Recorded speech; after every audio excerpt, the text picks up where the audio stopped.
Ito si Abdua Arahalon, mayor ng Bulacan Provincial Jail, nakakulong dahil sa kasong pagpatay.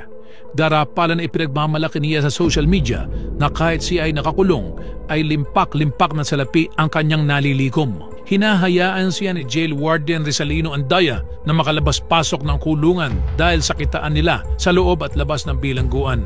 Bukod sa gun for hire, may impormasyon din na may kalakaran ng illegal na droga sa loob ng bilangguan, kaya nagrambulan ang mga preso dito kamakailan.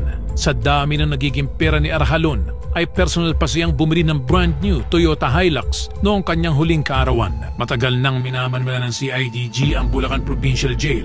Nabunyag ang kalokohan na ito nang maaresto si Arahalon sa Malolos habang nasa bahay ng kanyang asawa na si Sara kasama ang isa pang preso na si Mario San Jose at jail guard na si TJ Jimenez. May dala silang mga baril.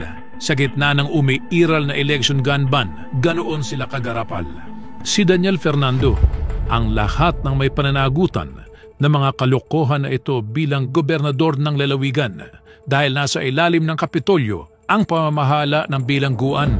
Alam ni Daniel Fernando ang lahat ng nangyayari sa kulungan dahil ang kanyang close-in chief security na si Datsun Fulgar ang kumukubra ng lingguhang lagay sa presuhan.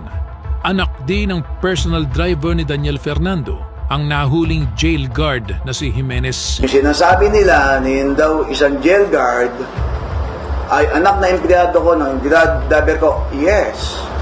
At para daw huwag kumalat ang iskandalo, ay nagsuhol ng 3 milyong piso si Benro Officer Attorney Jovic De Gala para huwag isampan ng CIDG ang kaso. Pero ito ay nabigo.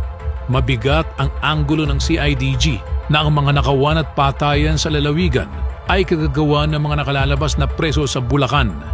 Pinaglalaro ni Daniel Fernando ang mga Bulakenyo na habang gumagasta ng daan-daang milyong pisong confidential fund ay hindi niya tinutuldukan ang mga krimen sa lalawigan na ang mga may kagagawan ay ang mga labas-pasok na preso sa mismong kulungan na kanyang pinamamahalaan.